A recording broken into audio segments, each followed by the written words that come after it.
Boom, we're on. All right, good evening. It feels like it's been a while. Episode 4, we're back again. We just had a nice conversation before coming on the air. Appreciate you, Bay. Everything been good? Hey Dan, sometimes don't you just wish like everybody can join us before we go live to hear Yes. the true. I use more foul language that my mother wouldn't like, I think, before we go. I'm going to show everybody. There it is. Right there. We picked that up this week in Orlando. It says 2021 Premier Sales Award for Dan Pizzi, 6.6 million in sales volume and 25 transactions.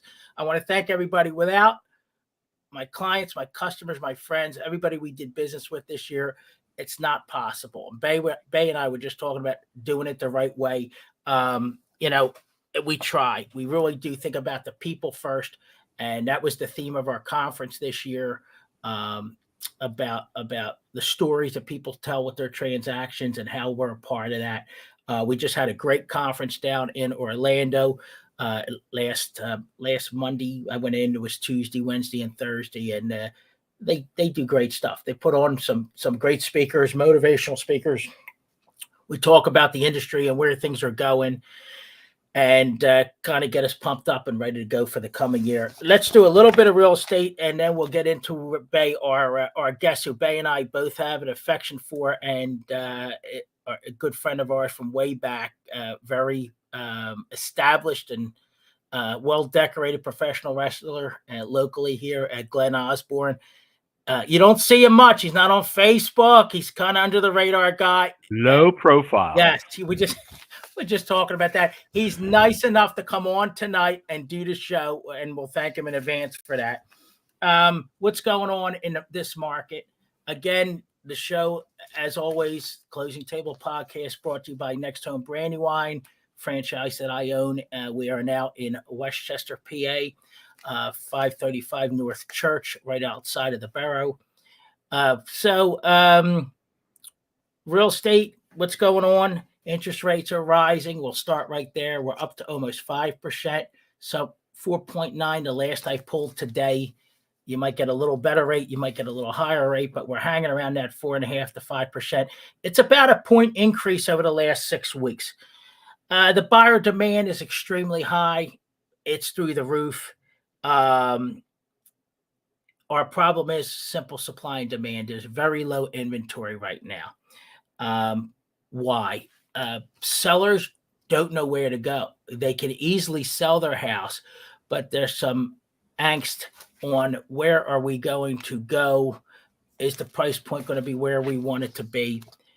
It's just a shift, and we're going to have to adjust with the shift. So first thing I tell you is, honestly, like anything, get yourself a professional realtor that's been through market changes. This is my 17th year. I started out in a good market. I went through the 2009 market, and we rode the roller coaster back up the last 5 years to an excellent market. We can still navigate. It takes, I'm 20 years international projects. We can navigate through this. It takes open and honest dialogue. It takes a plan, and you got to implement the plan. For the home buyers that are ready, willing, and able to buy without anything to sell, I tell you, get your financials in order. Stuff is selling the same day it lists for well over ask. So get a plan for how much you want to spend, where you want to be, and where you feel comfortable, and have your financials ready to go so you can provide that to your realtor and move forward with an offer. There's a lot of things you can do, like bridge loans right now that are coming back. The bridge loan is, if you qualify, you could buy a home before you sell. They'll give you a loan for like 60, 90 days, and it'll bridge you till you sell your home. I do not see a problem with you selling your home. Most homes are going to sell very, very quickly. The problem is finding, if you need the equity out of your home, coordinating the sale. Nobody's taking right now a contingency. Forget, they're not taking any contingencies, unfortunately, in a lot of instances. So if you need to buy and it's an option, take a look at the bridge loan. I also suggest, I know we don't do this today, you need to take time to sit down and speak to your realtor. I had good friends of mine out last night, the Bridges, and we actually had a further conversation after I showed them a property. We got to have open dialogue so put your agent, that's your agent's job. Put your agent to work to do the legwork for you to find the opportunities. But the agent really has to have a lot of, it's a bad term, but bullets in the gun to be ready for you to say, hey, okay, from our discussions, I think this place might be a match for you. And that's our job. Let us do the back office work. So it's a challenge. Yes. Is it a tough market? Yes. Is it like, oh my God, I can't buy? No.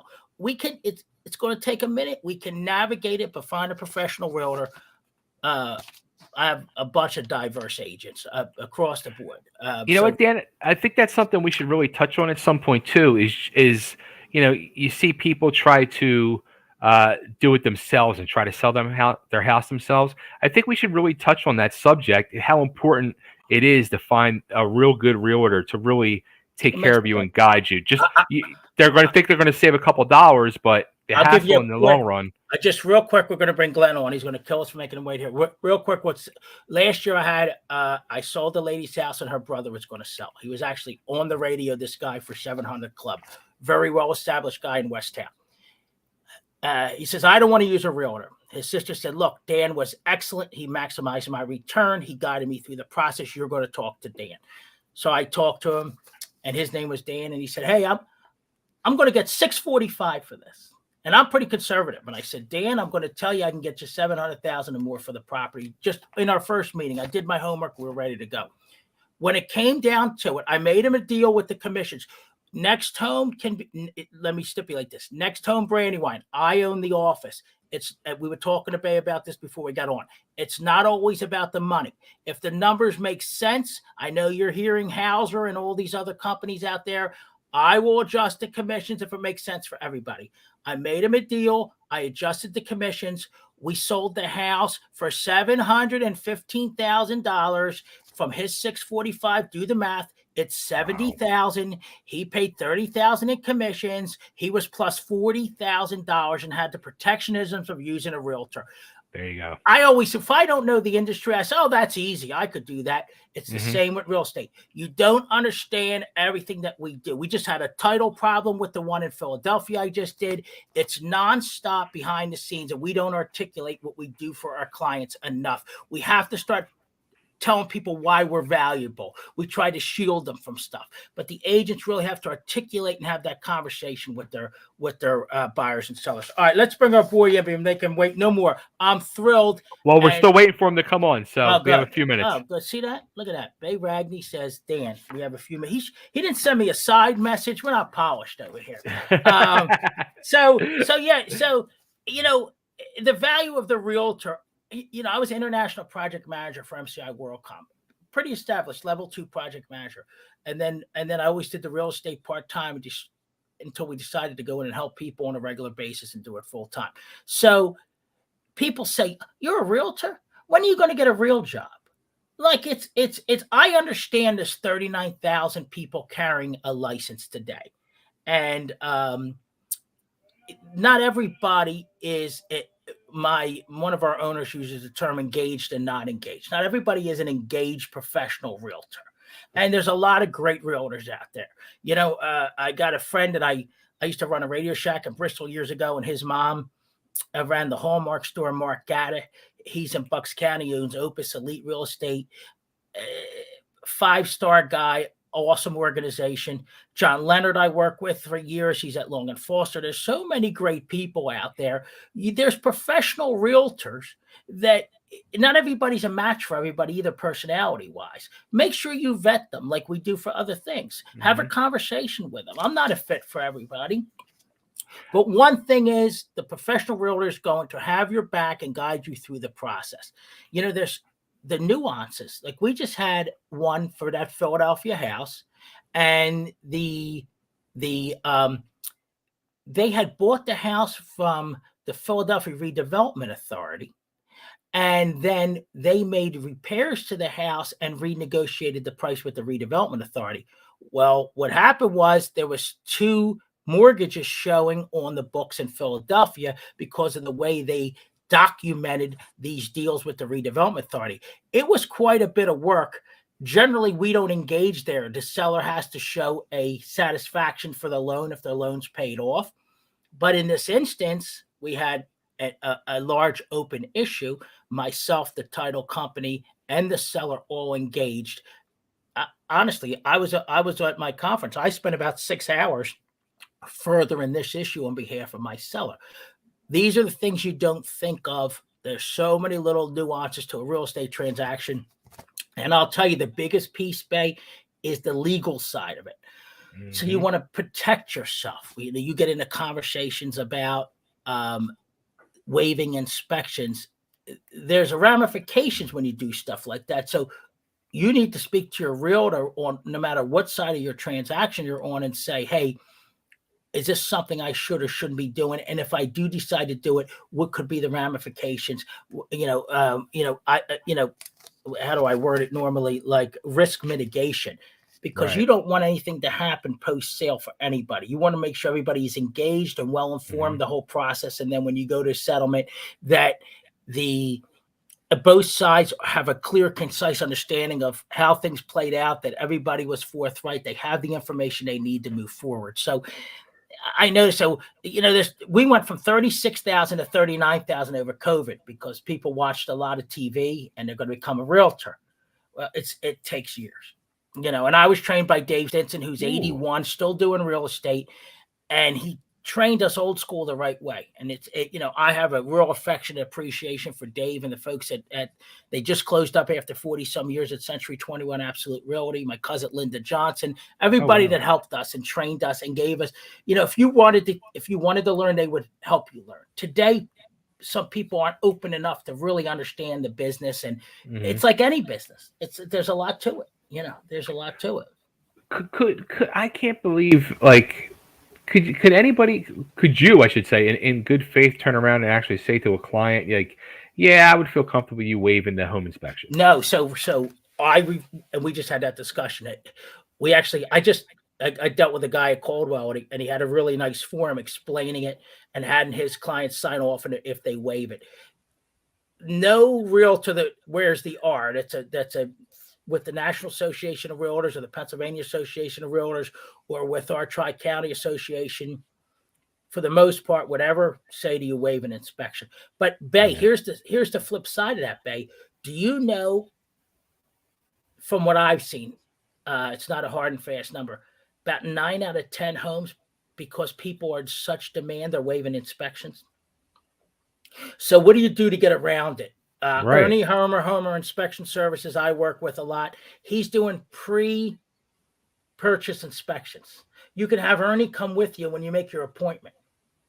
And he'll go through the house and see if he sees anything that sticks out that might be alarming. If you want to try to forgo the it's never suggested again, the full-blown home inspection. But now I have my doctor and I have a couple clients. We want to do inspections. And they're waiving appraisal. So what happens is, if you waive the appraisal and you're taking a mortgage, so you buy a house for say $100,000, you waive the appraisal, you bid 90, they accept 90. It only appraises for 80. You have to pay the $10,000 difference out of your pocket. Whoa. We had a guy pay $26,000 difference out of his pocket. He bought in Manioc last year because that was the difference between the purchase price and the lower appraised value. Wow. So biggest thing I tell my clients is stay patient. You have, and I was just talking to my Aunt Patty. I've done a lot of business with her in the last year, and she says, you kept me grounded. And you were, kind of recenter me when you get off track and people try to think, well, maybe I should be doing this or maybe I should do that, which really doesn't put them in a positive position. So we always want to make sure our clients are well informed and positioned properly so they don't have any risk, or at least amount of risk on their part when they buy or sell their home. And I'm not worried about the money. I'll get my money. It's easy for me to tell you, yeah, waive your inspection, buy that house. I'm going to cash a check on you. We don't do that. I'm not. Yeah. It's about, again, we say this, but you look at all my reviews. None of them are altered. It's humans over houses. It's about your transaction. I had an agent that disparaged somebody I was dealing with last year. I got got to represent them on their sale. I've done 5 deals for that family. So we'll make Wow. our money if we do the business the right way. I'll make Hmm. my money. I'm not worried about 50 cents. I'm worried about you being informed, educated. I sold Aunt Patty's in Port Richmond. The house was 120 years old plus. We allowed the buyer. Marion McGee was the other realtor from Christie's, well established high end real estate company, wonderful old school agent. We let them do the inspections. We wanted them to do the inspections. Sure. So a lot of agents get nervous. Oh my God, there's going to be all these things wrong. The house is really old. I knew my seller took well care of the house, and we had to do a little bit of work on the seam on the roof and a little bit of electric work. And by allowing everybody to do that and do their inspections, now we're more well informed that, hey, an inspector went through this house. We gave you a seller's property disclosure, what we knew about the house. And now everybody feels more comfortable with the transaction because everybody was open. I'll tell you this, if you waive inspections, you still get a seller's property disclosure about what the seller knows, but the seller might not know some things that may be wrong. They just might be ignorant to it and they don't know it. So you post settlement, something happens, it wasn't on the disclosure. A lot of times the buyer that now owns the house would want to sue the seller because they feel like something wasn't disclosed to them. So again, the best thing to do in everybody's best interest is allow for the home inspection.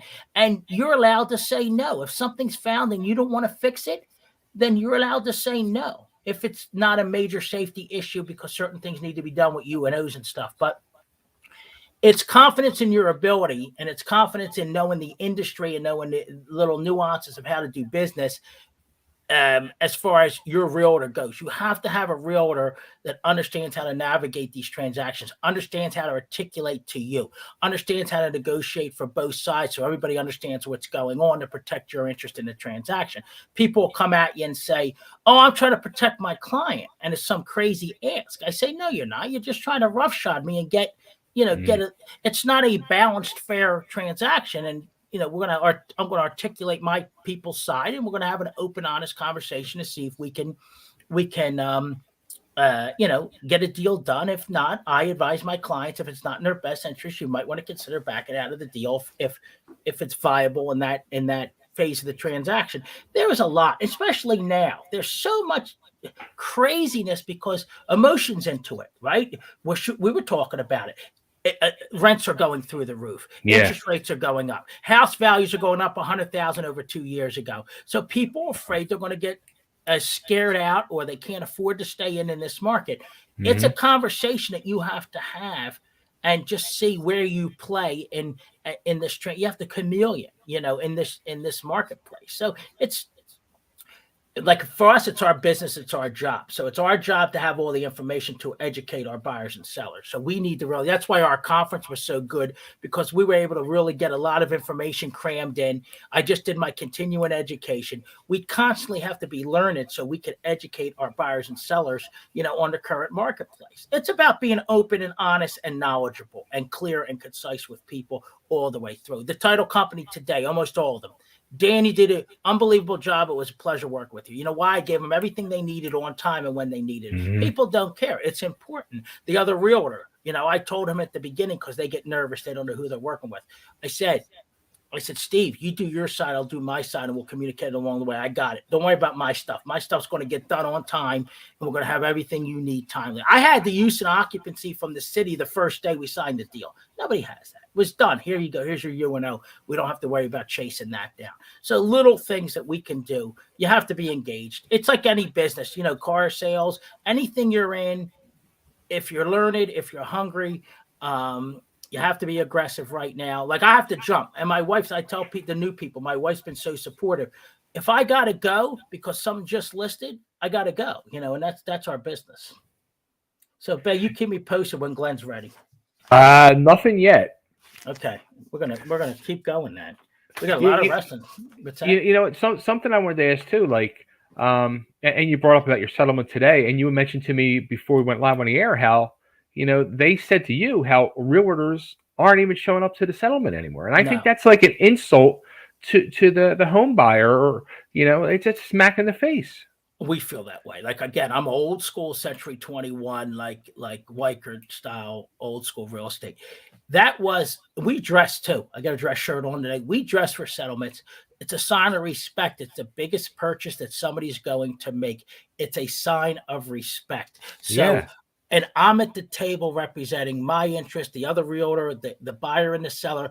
There's in most instances, there's a camaraderie, there's a discussion. We have a little bit of talk about the house. We exchange keys, we exchange pleasantries, we check Hmm. the numbers.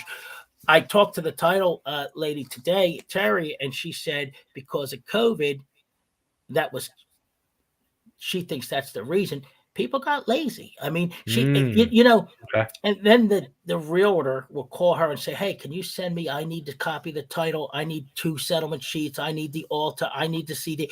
And she goes, "Yeah, okay, I'm your secretary, sure. Like, you got to come here." She was mad. She dropped a couple of explicitives and said, "Hey, look, I'm here. You come here. That's settlement time. I'm not going to post settlement, be your secretary." And Right. another thing is the mortgage people are not coming to the table. And the Hmm. title company has to explain the mortgage documents to the buyer. Well, every package from every lender is different. Hmm. So they can't articulate it as well as the lender can articulate it. You're a buyer, you have your choice of how many lenders, 20,000. You want your lender there. I gave you the business. You're making a point and a half. Like it's a business too. I would be like this. Hey, I'm buying a $300,000 house. You're making $4,500. You get your ass to the table and you walk me through this and make sure I understand it. That's why I hired you.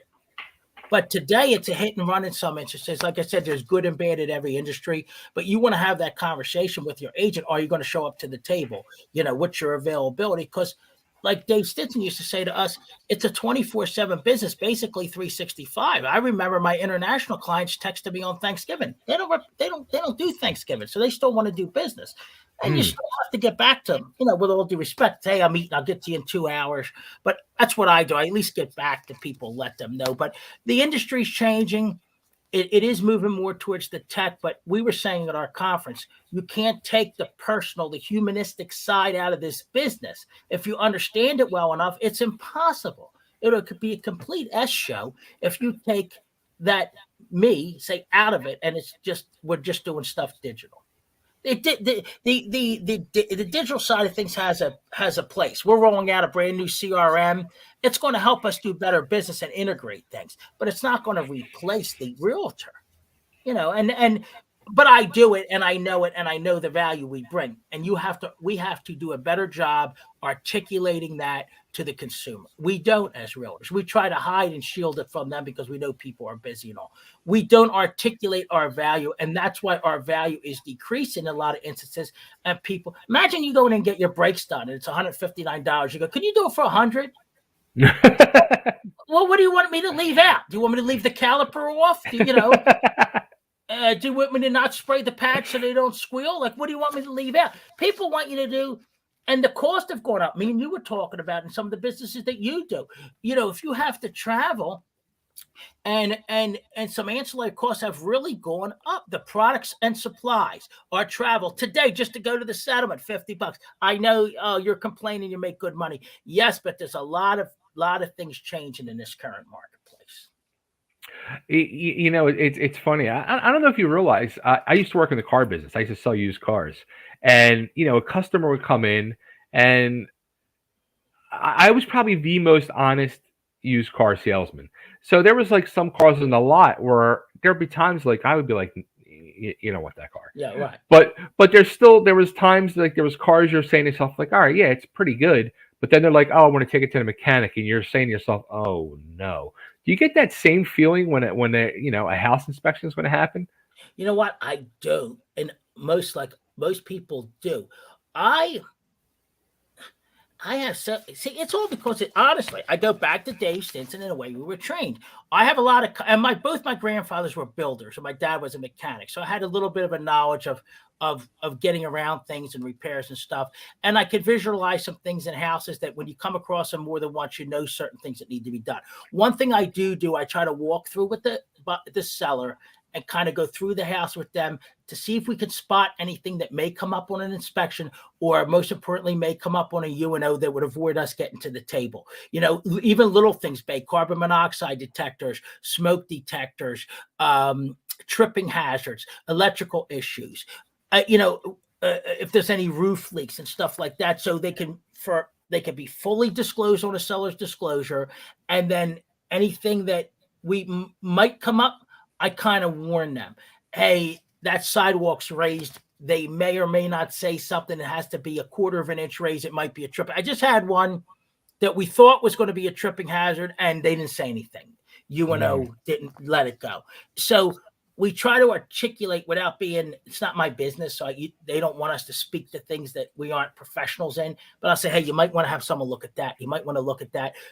And another way to get around it, Bay, is have a pre-listing inspection. Have the inspector come in, inspect your house before you list it, upload that inspection, make the repairs that need to be made. And then you say to them, we had an inspection. We made these repairs. Seller is not willing to make any other additional repairs. Because I say, well, that was your guy, and he just did. They have a code of ethics too.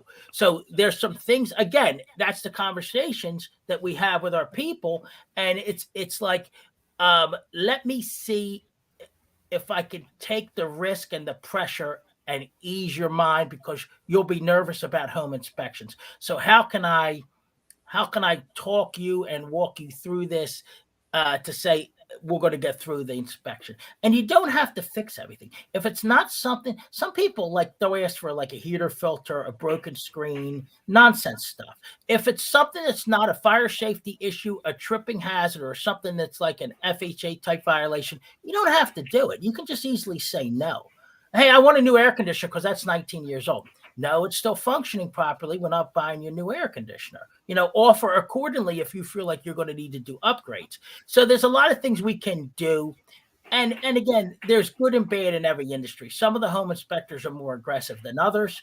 And sometimes they don't articulate clearly something that may not be a huge deal. And the buyer's not quite learned. They don't articulate enough and have again, and I'm hyper. It's a conversation. You have to take a minute, make sure they understand it, slow down. My doctor, I just took them out, and she said, you're calming to me. And I thought, that's the first time has ever said that I am calming to them.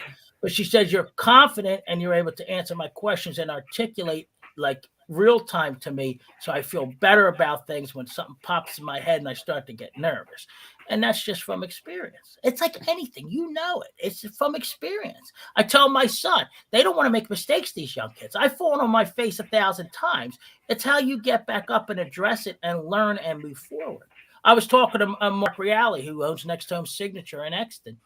And if there's an issue and I don't know something, I call Mark. I could still call John Leonard. I could still call Dave Stinson, and I'll get an answer. We don't know everything, but it's best to get an answer from somebody that may know, and then you're protecting your interest, the legal interest of yourself and your client. You're protecting your client. So it's like any business. It's about really trying to be the best at what you do. Just like Glenn here that we're bringing on. Well, actually, Glenn is having problems trying to get it to work.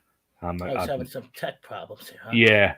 Bay is working on technical problems. That's what happens. You know what? I can talk forever, so it's easy. If you want to talk, because he was just trying to call me. Let me try to talk to him. Go ahead. And see if I can get this to work.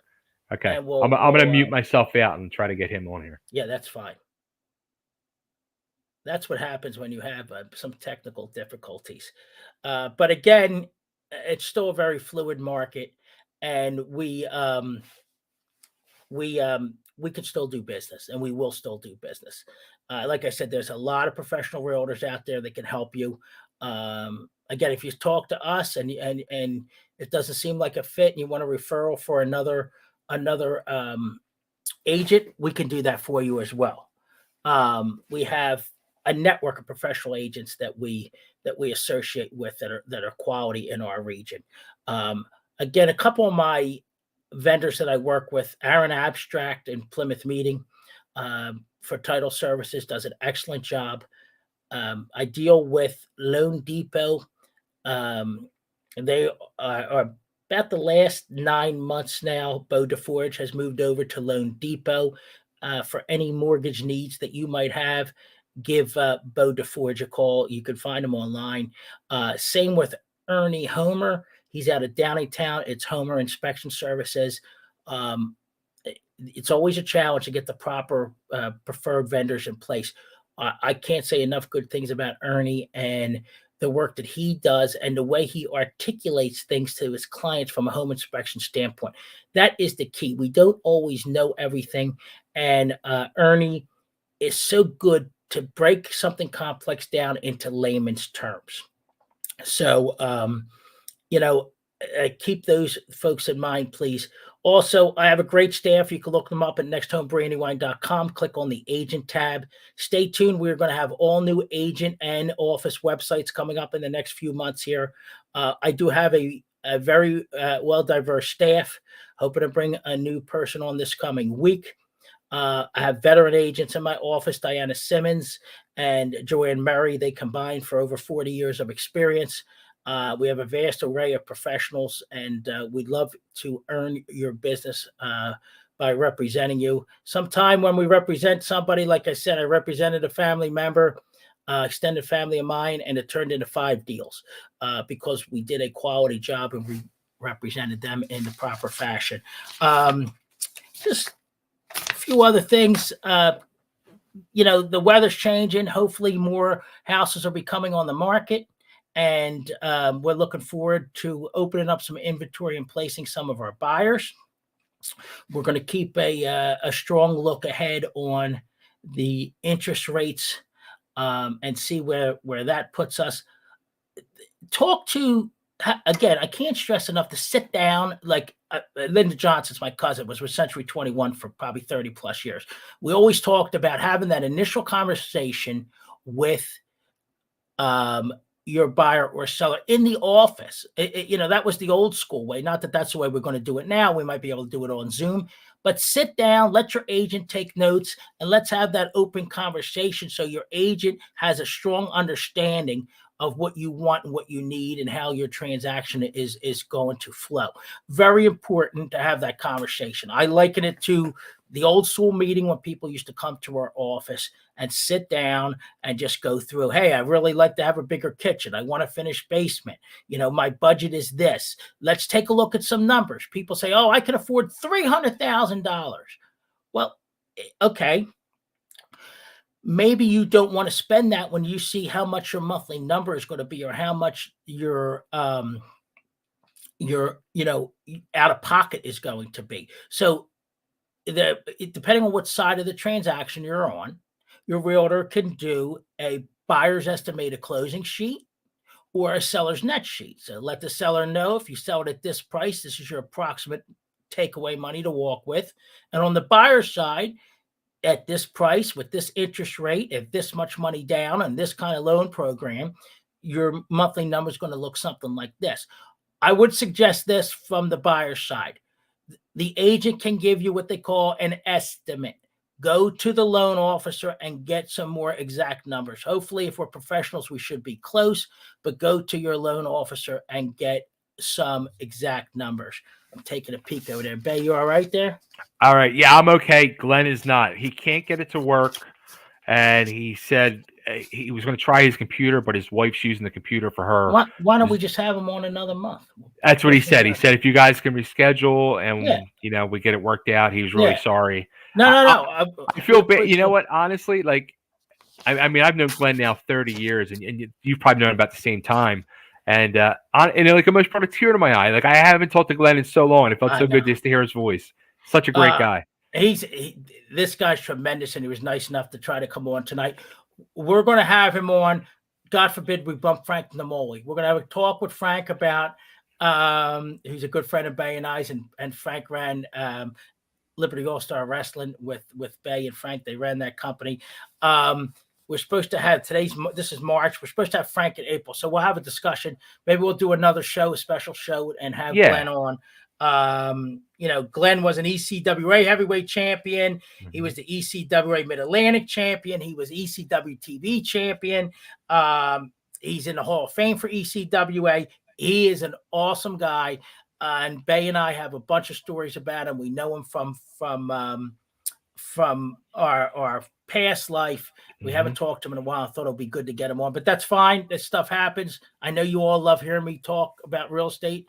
So we'll have Glenn back on another time. Hey, Bay, you want to pivot here to a little bit of sports and then get out of here? Yeah. Talk to me. What do you where direction you want to go? Did you see Tyreek Hill was just traded to Miami? Did you see that? Okay, so did you see? It was crazy because literally 1 minute they said the Chiefs have decided they can't come to a deal. They're going to trade him, and it was no more than 10 minutes later. Boom, done deal. He's going to Miami. I was like, I think they had that deal. I think they had that deal in the bag. But you think about the Chiefs and the big playability with him.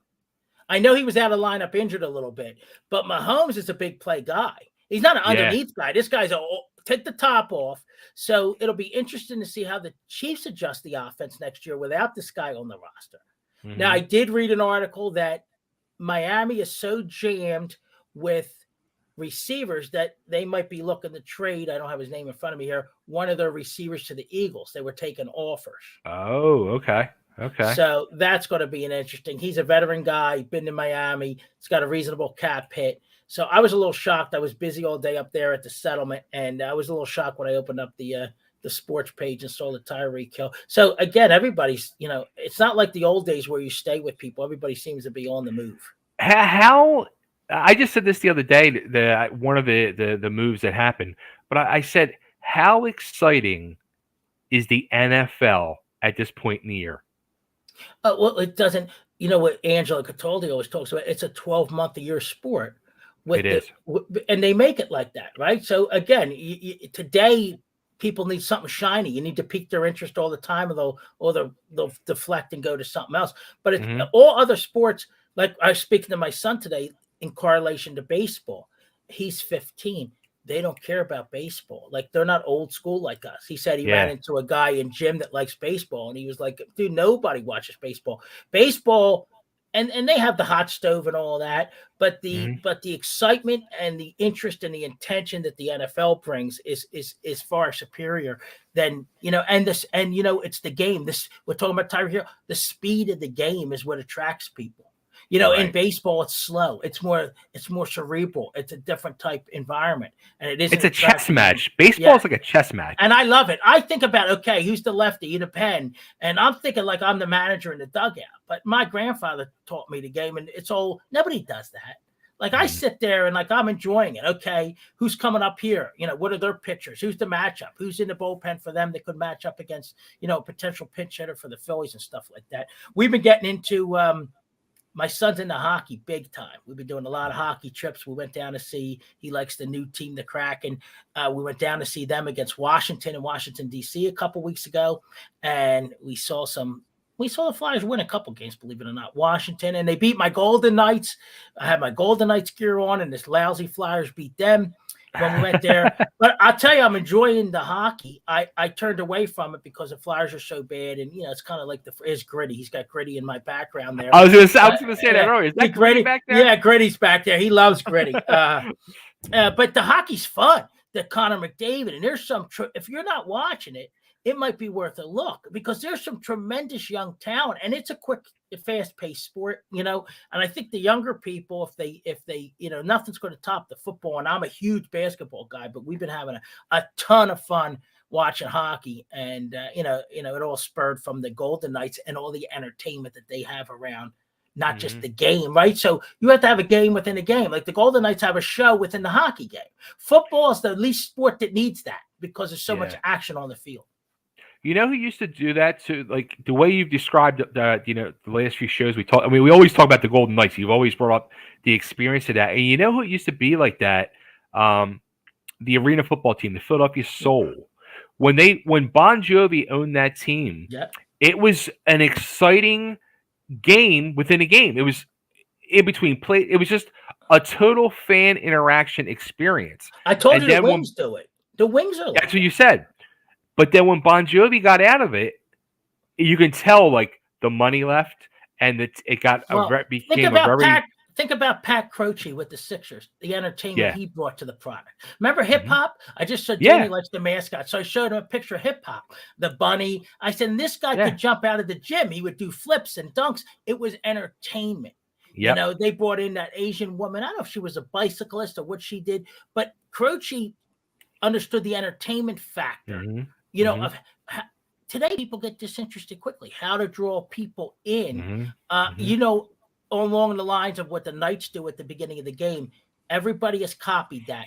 Where the mascot skates out, they have the light show that actually puts the visual on the ice now, and then the mascot goes over to the logo of the other team, takes the flags like he's jamming in the ice, and it cracks because I have all, and then it's like a whole show right before the players come out. The Knights started. Oh, there's the cat. The Knights started that, and I noticed the Flyers did it. Washington did it. That was a wild environment down there. They're a tough crowd. I can imagine.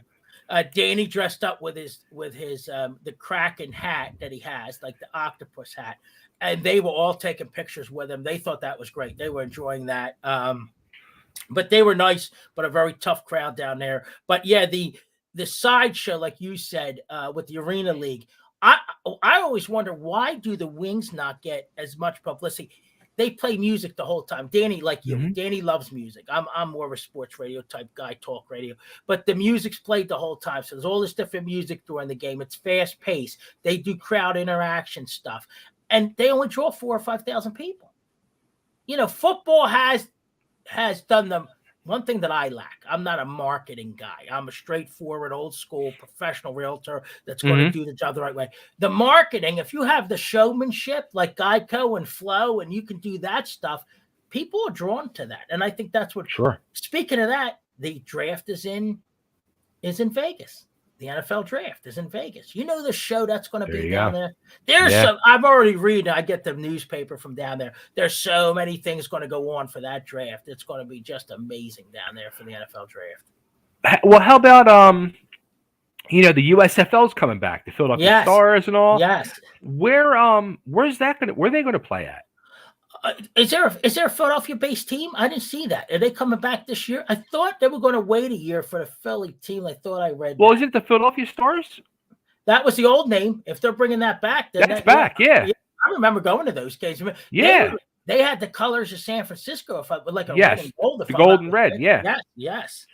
I have to look at that, Bay. I haven't seen that. We're going up to see that type of. If you can place your entertainment dollar, that second tier entertainment dollar is fun. We're going up to see the Phantoms up in Lehigh Valley, like the minor league or like the professional league that's not top tier, to go see that stuff with your family. It's a little less hectic. It's a little bit cheaper. You still get an entertainment dollar. A lot cheaper. You know what else we were talking about that? Like they were saying, there's only so much of people's entertainment dollar to go around. Right. And the Phillies were noticing the Eagles and the Sixers and all getting all that publicity. And they were talking about the Phillies needing a splash because they were going to lose. People were going to say, I'm not going to go to that. I'm going to save my money and go to Eagles game. Like, I'm not going to go to the Phillies. I'm not going to waste my time if they're going to be a 500 team again. I'm not going to go to multiple games. I'm going to save my money and put my entertainment dollar where we think we're getting a return. I still think the Eagles need to do quite a bit here leading up to this draft. We'll see what happens with that. Yeah. I mean, some teams are stacked. I mean, if Andy Reid can trade Tyreek Hill, how good are they? I mean, right. Did you ever think that guy was going to get traded? No. I mean, it's crazy. It's crazy. So, everything that's going on, like I said, like all these moves. I mean, it's not even like it's small moves. A lot of big major players are moving. It's like, who would have thought? Yeah, and I think it's money based. I mean, it really just comes down. Oh, it's all money. It's all money. It all comes down to crunching the numbers and see who fits under the cap and how you can construct a team. And that's why when you have a quarterback that's not in the top tier money yet, like we have, if the quarterback's good enough, you could potentially win because you could place that money in other areas that you wouldn't have the money for if you had to pay the quarterback. So, you know, it's going to be interesting. I like to watch that, how they construct some of these teams and some of the things that they do. Do you play? Did you ever like get into like the whole Madden football thing?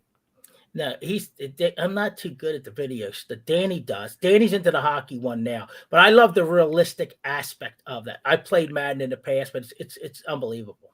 Because I used to get like I mean, it's been over 10 years since I played, but I was used to get more into the fact that you could start building the team, Yes, and it came down to the salary cap and all that, and you had to Danny's like you're doing it. saying, You got it's to so see much it. fun. Yeah, but you got to see the new versions.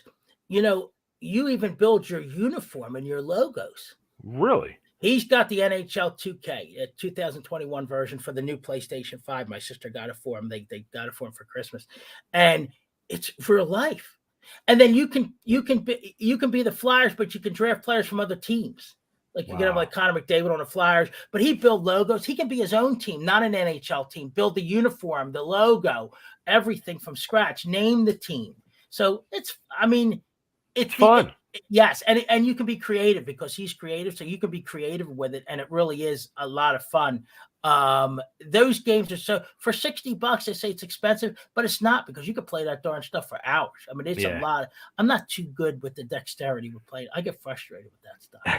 I'm not the video. But you can make it. You can make the next home Brandywine franchise. Yes, team. I'm going to tell Danny. We're going to do that. Put Luke on there. Yes. He'll be on the shoulder, we'll be on the patch. We'll do it's all about the branding, isn't it? I mean, it really is. It is. If people, when we were down in Orlando, we were talking about, there was, of course, families there going to Universal. There was another conference there for healthcare. And they said, what the hell's with all this orange? All we see is 1,000 people wearing orange down here. So I said, oh, that's our corporate colors, and we're down here for a conference. And the first night, I'll tell you this, we'll wrap this up. This is kind of neat. We have the vendors put on like a wine and cheese after our conference the first evening, and they call it the O21 party because that is the Pantone color code orange that we use in our branding. So that's why they call it the O21 party. So that was neat. I didn't know that until this year. So the orange is a huge theme, and it's all part of our brand. The uniformity in the brand goes a long way too. Like my son loves this Kraken. They're a horrible hockey team, but the branding, the uniform, the kids like that. They like that. Yeah. Even the Knights with the knight and the drum line, all the people like they added enhancements that go along with it. What's the cat's name? Sam the cat. Sam is looking close side now, looking right into the camera there. Is Coco good? Just check it on Coco. Everything's good. Yeah, she's good. She's all good. She's out with her daughter right now. They're out doing mother-daughter time. Oh, good. And you're in doing. Hey, listen, again, we're going to wrap this up. The Bay Ragni Show. Look at Bay's network. Totally Driven Entertainment, Totally Driven TV, right? Correct, on YouTube. That's it. It puts on great content. I say this all the time. He's got terrific content. I'm just looking. Bay actually did put me some notes in the corner that I never read. So next time I'll look up and read. My mom will say you have to read the chat. But check out Bay's network. I'm very appreciative that he does this on a monthly basis with me. We have a lot of fun with it. We try, again, to bring the humanistic side of things and kind of relate our experiences with some people and bring them on. Unfortunately, those who tuned in for Glenn tonight, we couldn't get him. We'll do it again. We'll make sure he's all set up, and we'll get him live. We're going to have Frank Namoli on in the coming months. We're going to have Glenn. We're going to bring Mike Keener back because the demand for him, Crazy Mike, my boy, they loved him. We're going to bring him back on, and we'll bring we'll have a further real estate conversation with some of our vendors and some of my agents and stuff like that. You can contact me directly, 484-678-9262. Again, 484-678-9262.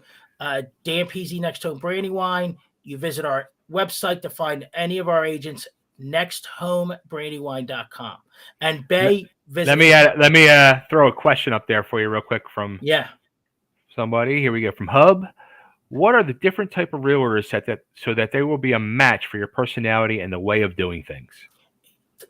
So the key word there is types.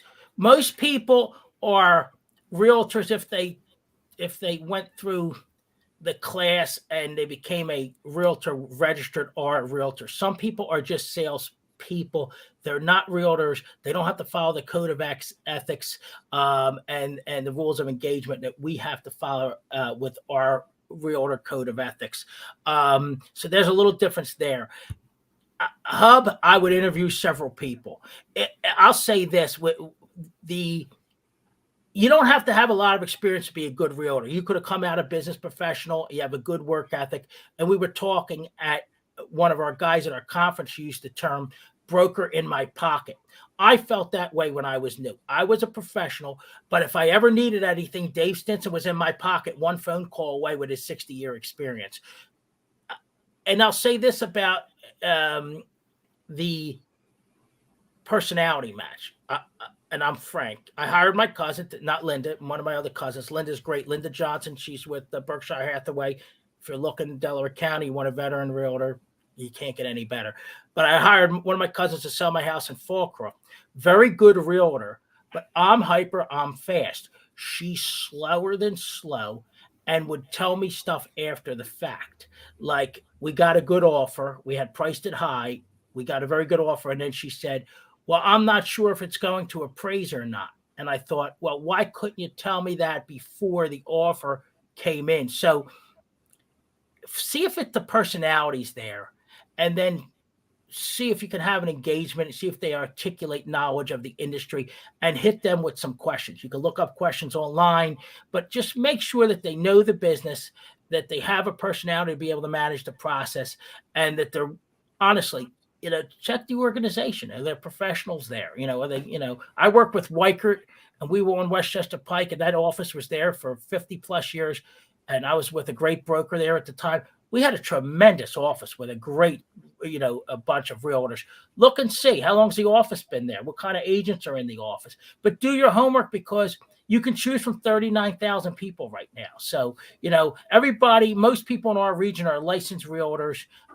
Check out their bios, check out the websites. There's plenty of information on us out there. Go on, I'll give you this last tip.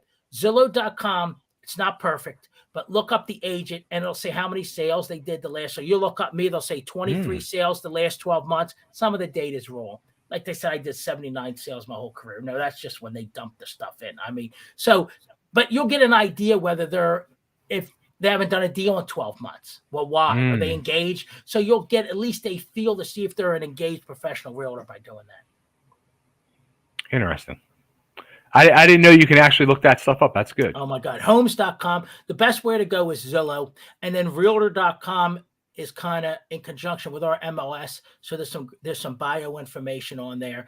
And again, if people don't bother to put their picture in, or don't write a bio, would you really want them as your realtor? Because they're not engaged. They don't care. Just slap it up. No picture. Yeah. If you don't put a picture, they just told us this, on our company website, you don't get any leads or any engagement from corporate. Because they're not going to invest in you if you don't invest in yourself. Exactly. You got to find just like we're doing this show to get people to know us. We're investing in ourselves. We're getting people to know who Next Home Brandywine is, and just kind of get a feel. And then you go check me out. Is the guy a bunch of BS? Is the guy telling me the truth? That tells you I'm telling you the truth. $6 million in sales. I sat with a guy today from Coldwell Banker. He did $8 million in sales on 80 transactions in Southwest Philly. Wow. You talk about an engaged realtor. He was doing $100,000 at a time, $8 million in sales. A professional realtor. He said he slept for 4 months. He only slept for 4 hours a night, 7 days a week, because he was on that stretch of selling all that portfolio homes for a guy in Southwest Philly. Wow. So there's some really good people. You choose us, you choose another. I said, I got a laundry list of people that I respect, and there's some good people that can help you. But I feel like I have to earn the business. You're paying me. I mean, like you're entrusting me to help you buy or sell a home. There's a lot of weight on that. We have to perform as professionals. So I want to say this real quick too, Dan, before we hop off. That's one thing that I really like and respect about you is, this is our 4th show we've done, and you never once steer away from mentioning other realtors with other companies. And this, tell me if I'm wrong. I could be wrong, but not only are you showing respect, but they gained your respect, and you don't mind mentioning them because of the confidence in your own ability and the job you do. We don't see them as competition. We were just talking about that. We were talking about it at our we don't see them. You don't even hear it. There's a lady that works for Long and Foster in Exton, Marine Grime. you don't hear too much about her. She quietly does her whatever 30 plus deals a year. Highly professional and skilled realtor. Some people don't know, and then they're at bowling or something and say, "Hey, Aunt Judy's a realtor. She's a teacher during the day, but she has a real estate. You can have your real estate license, but if I'm buying or selling, especially in this market, I'm not hiring Aunt Judy or Uncle Joey. You Right. need some. It doesn't matter how many units either. Like there's guys that do a lot of business, and I respect them. But for you, are they going to give you the personal service that you may need? What are you looking for in a real? You looking for that big name, or are you looking for somebody that's going to get the job done and be consistent and like some years maybe I only do 10, 12, 14, but I'm there engaged. And that's another thing when you're is the person that you talk to up front going to be with you from day one to the table, like we talked about at the beginning, or are they going to give you to a minion? I call them minions, and the minion takes over. I didn't hire the minion. I hired you. And who's this? Like Right. your assistant? You didn't have enough respect for me that you're going to turn me over? To me, it's an honor. I just did a $100,000 house in Southwest Philly. I've done $700,000 houses. I respect the process. I respect the people I work with, and it's never lost that you could have hired 38,000 other people to sell your house, and it's how we put food on the table. It's how I feed my family. It's a business, and we got to be humble and respectful. I did good last year, right? I'm proud of it, but I told my other realtors, you might not have that year every year. Right. So I'm great. I'm the best. Be respectful. Be respectful of the other agents you work with. It's as big as it is. That's how small it is. It comes full circle. And everybody I've ever dealt with, no lie, not a bad word. I try to respect everybody in the process, and we do business. There's some tremendous people, and that's what I like about the business too. And it's very diverse, 18 to 80, and everybody in between. And we, it's different than other businesses. And I do have to put myself out there more. And I know people tired of singing it, but I got it because you may forget. Because my cousin forgot it. Because I forgot you were a realtor, Dan. And after that, I said, "Oh, nobody's going to forget. Here's my card. You're buying or selling. You know that you got a quality realtor here, and you can call us and my team." That's why we opened the small office. I didn't like the level of service we were getting with some of the bigger companies. I felt like the big players were getting the attention, but not everybody across the board. We try to train and educate. Even some of my agents, hey, they might only do 6, 7 deals a year, but they're fully engaged, professional. And I'm a phone call away. My broker Tom's a phone call away. Like I said, I got Mark Reale, who's a close personal friend of mine, Next Home Signature in Exton. I call him for stuff. So, yeah, I mean, we're there for you, and I appreciate that, Bay. And we're genuine. One thing with us, I say, some people have malice. Zero malice here. We're genuine. We're going to work with everybody. And this show is about bringing in stories and having a conversation with my friend Bay and some of the guests that we bring on just to kind of tell you who we are. When you have a conversation with somebody, Sonny Hill, my man, the living room, when you have a conversation with people, you get a feel for who they are. Their true personality comes out. Who are these people? And that's why I wanted to do this. I'm not buying Zillow leads. I'd rather be on this network, on Bay's Totally Driven Network. Bay's a good guy, professional, and it's a nice working relationship we have here with the monthly. We're going to bring you some other things. We're going to try to do some other things with Bay. I love Bay and how he presents himself, and it's a tough job. What you do, you sit there and listen to people. So it's just a perfect interaction with the way you present yourself on your show. So listen to his shows, please, and go on YouTube and subscribe to the channel, please. And Next Home Brandywine, we're going to put more stuff on our YouTube channel. Of course, we have Facebook, Instagram, and I do some stuff on LinkedIn as well. And Cassie Thomas handles a lot of that for us, my social media girl, and appreciate that. All right, Bags, what do we got? All right, Dan. 6:59. I love you, buddy. Thank you. Back at you. All right, we'll talk next month, and we'll put that out on social media when we'll be back on the air. There you go. All right, thanks, Bag. Good night, buddy. Thank you, Dan. All right, take care.